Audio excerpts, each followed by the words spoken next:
ओम श्री शक्ति नमः। ओम श्री शक्ति नमः।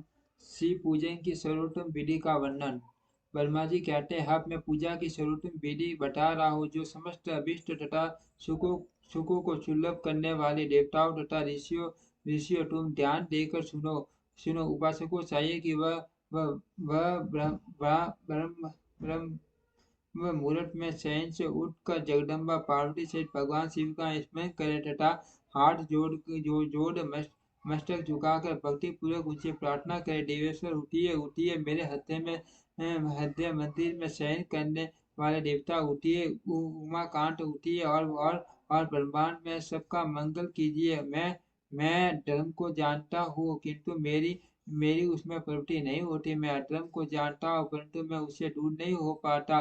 महादेव, आप मेरे हृदय में स्थित होकर मुझे जैसी प्रेरणा देते हैं वैसा ही मैं करता हूँ। इस प्रकार भक्ति पूर्वक कहकर और गुरुदेव देव की शरण पादुकाओं का स्मरण करके गांव से बार बार दक्षिण दिशा में मल मूत्र का करने के लिए जाए। मल त्याग करने के बाद मिट्टी और जल से धोने के द्वारा शरीर की शुद्धि करके दोनों हाथों और पैरों को धोकर डटून कर सूर्योदय होने से पहले ही डटून करके मुंह को 16 बार जल के अंजलियों से धोए। देवता तथा ऋषियों षष्ठी, प्रतिपदा, अमावस्या और नवमी तिथियों तथा रविवार के दिन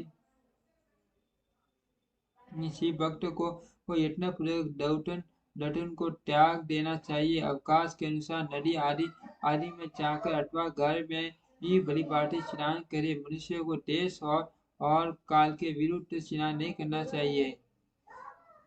रविवार, श्राद्ध, संक्रांति, ग्रहण, महादान, तीर्थ, उपवास दिवस, अवस्था अथवा अवसर प्राप्त होने पर मनुष्य गर्म जल से स्नान न करे। शिव भक्त मनुष्य तीर्थ आदि में प्रवाह के सम्मुख होकर स्नान करे। जो मान पैल तेल लगाना चाहे उसे विहित एवं निश्चित दिनों का विचार करके ही टॉलमय करना चाहिए। जो प्रतिदिन नियम पूर्वक तेल लगाता है उसके लिए किसी दिन दिन भी तल में पूजित नहीं है, अथवा जो तेल इत्र आदि से वांछित हो उसका लगाना किसी दिन भी दूषित नहीं है। सरसों का तेल गरणों का गरण को छोड़कर सरसों का तेल गरण को छोड़कर दूसरे किसी भी दिन दूषित नहीं होता।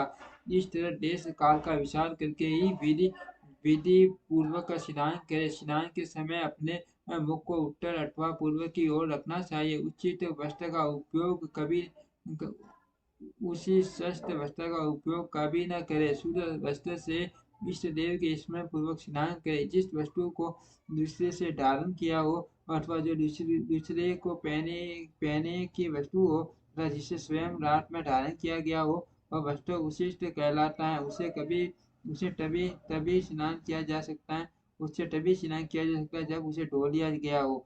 स्नान के 50 देवताओं, ऋषियों तथा पितरों को तृप्ति देने वाला न स्नान तर्पण करना चाहिए। उसके बाद धुला हुआ वस्त्र पहने और आसमन करे। द्विजोतमो तरत गोबर आदि से लिप पोत कर स्वच्छ किए हुए सूर्य स्थान में जाकर वहां सुंदर आसन की व्यवस्था करे। वह आसन विशुद्ध काष्ठ का बना हुआ, पूरा फैला हुआ तथा विशिष्ट होना चाहिए। ऐसा आसन संपूर्ण अभिष्ट तथा फलों को देने वाला है। उसके ऊपर बिछाने के लिए यथा योग्य मृग शर्म आदि ग्रहण करे। शुद्ध बुद्धि वाला पुरुष उस आसन पर बैठकर भस्म से टिपुंड लगाए। टिपुंड ने जप तप तथा दान सफल होता है। भस्म के अभाव में टिपुंड का साधन जल आदि बताया गया है। इस तरह टिपुंड करके मनुष्य रुद्राक्ष धारण करे और अपने नित्य कर्म का संपादन करके फिर शिव की आराधना करे। तत्पश्चात 3 बार मंत्रोच्चारण आचमन करे। फिर वहां शिव की पूजा के लिए अन्न और जल लाकर वे दूसरी कोई भी जो वस्तु आवश्यक हो उसे उठाकर अपने पास रखे। ठीक से दिखाई नहीं दे रहा, आगे बढ़ा, सॉरी। हाँ, अनुसार उन देवताओं उनके अधिकार के अनुसार शिवलिंग बनाकर दिए। श्रेष्ठ नारद, किसी देवताओं की कौन सी शिवलिंग प्राप्त हुआ, इसका वर्णन आज मैं कर रहा हूँ, उसे सुनो। इंद्र पंचाक मणि के बने हुए शिवलिंग की और कुबेर शूरन में लिंग की पूजा करते हैं। धर्म पितामणि में पुखराज के बने हुए लिंग की पूजा करते हैं। धर्म पिता कुबेर शुरू में लिंग की पूजा करते हैं। धर्म पितामह पुखराज के बने हुए लिंग के तथा वरुण श्याम वर्ण के शिवलिंग लिंग की पूजा करते हैं। भगवान विष्णु इंद्रनीलमय तथा ब्रह्मा हिममय लिंग की पूजा करते हैं। मुने विश्वदेवगण शांति के शिवलिंग की, वसुगण पीतल पीतल के बने हुए लिंग के तथा दोनों दोनों अश्विनी कुमार पार्थिव लिंग की पूजा करते हैं। लक्ष्मी देवी स्फटिकमय लिंग के, आदित्यगण ताममय लिंग के तथा राजा सो मोती के बने हुए लिंग के तथा अग्निदेव वज्र हीरे के लिंग की उपासना करते हैं। श्रेष्ठ ब्राह्मण और उनकी पत्नियां मिट्टी के बने हुए शिवलिंग का, चंद्र निर्मित लिंग का और नारायण मूंग के बने हुए शिवलिंग का आदर पूर्वक पूजन करते हैं। देवी मक्खन के बने हुए लिंग के योगी जन, भस्म में लिंग के यक्षगण, दंडित निर्मित लिंग के ईसाया देवी, आटे से बनाए हुए लिंग की और परम पत्नी रतन में शिवलिंग की निश्चित रूप से पूजा करती है। बानासुर पारद या पार्थिव लिंग की पूजा करता है। दूसरे लोग भी ऐसा ही करते हैं। दूसरे लोग भी ऐसा ही करते हैं। ऐसे ऐसे शिवलिंग बनाकर विश्वकर्मा ने विभिन्न लोगों को दिए तथा वे सब देवता और ऋषि उन लिंगों की पूजा करते हैं। भगवान विष्णु ने इस तरह देवताओं को उनके हित की कामना से शिवलिंग देकर उनसे तथा मुझे ब्रह्मा से पिनाक मणि महादेव की पूजन की विधि भी बताई। पूजन विधि संबंधी उनके वचनों को सुनकर देव शिरोमणियों सहित मैं ब्रह्मा हृदय में हर्ष लिए अपने धाम में आ गया। उन्हें वहां आकर मैंने समस्त देवताओं और ऋषियों को शिव पूजा की उत्तम विधि बताई, जो संपूर्ण अभीष्ट वस्तुओं को देने वाली है। उस समय मुझ ब्रह्मा ने कहा, देवताओं सहित समस्त ऋषियों, तुम प्रेम परायण होकर सुनो। मैं प्रसन्नता पूर्वक तुमसे शिव पूजन की उस विधि का वर्णन करता हूँ, जो भोग और मोक्ष देने वाली है। देवताओं और मुनिवरों, समस्त जंतुओं में मनुष्य जन्म प्राप्त करना पाए दुर्लभ है। उनमें भी उत्तम कुल में जन्म तो और भी दुर्लभ है। उत्तम कुल में भी आशीर्वान ब्राह्मणों के यहाँ उत्पन्न होना उत्तम पुण्य से ही संभव है। यदि वैसा जन्म दुर्लभ हो जाए तो भगवान शिव के संतोष के लिए उस उत्तम कर्म का अनुष्ठान करें, जो अपने वन और आश्रम के लिए शास्त्र द्वारा प्रतिपादित है। जिस जाति के लिए जो कर्म बताया गया है उसका उल्लंघन न करे। जितनी संपत्ति हो उसके अनुसार ही दान करे। कर्म में शस्त्रों यज्ञों से तपो यज्ञ बढ़कर है। शस्त्रों से तपो यज्ञ, जप यज्ञ महत्व अधिक है। ज्ञान यज्ञ से बढ़कर कोई वस्तु नहीं है।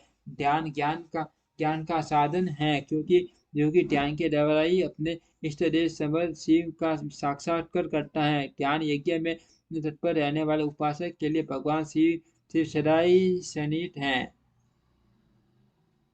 है।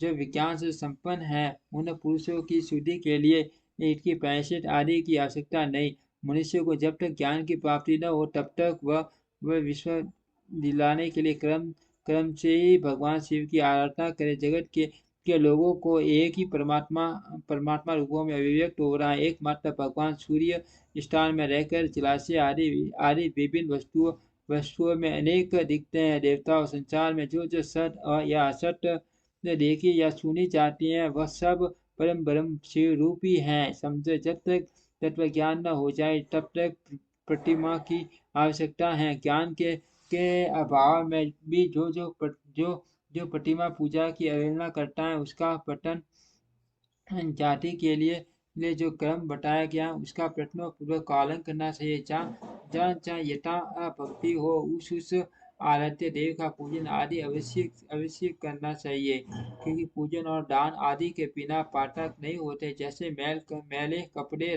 बहुत अच्छा नहीं चलता, किंतु जब उसको धोकर स्वच्छ कर लिया जाता है उन्हें तब उस पर सब रंग अच्छी तरह छलकते हैं। उसी प्रकाश देवताओं की बलिपाटी पूजा से सब जब त्रिविध शरीर पूर्णतः निर्वीण हो जाता, तभी उस पर ज्ञान का रंग चढ़ता है और विज्ञान का प्राकट्य होता है। जब विज्ञान हो जाता है भेदभाव की निवृत्ति हो जाती है। भेद की संपूर्णता निवृत्ति हो जाने पर दंडु दूर दूर दुख दूर हो जाते हैं और दंडु दुख से रहित पुरुष शिव रूप हो जाता है। मनुष्य जब तक ग्रस्त में आश्रम में रहे तब तक 500 देवताओं की तथा मन में श्रेष्ठ भगवान शंकर की प्रतिमा का उत्तम प्रेम के साथ पूजन करे, अथवा जो सब एकमात्र मूल है उन भगवान शिव की पूजा सबसे बढ़कर है, क्योंकि मूल के सांसे जाने पर शाखा स्थानीय संपूर्ण देवता सर्वत्र तृप्त हो जाते हैं। अर्थ जो संपूर्ण मनोवांछित फलों को पाना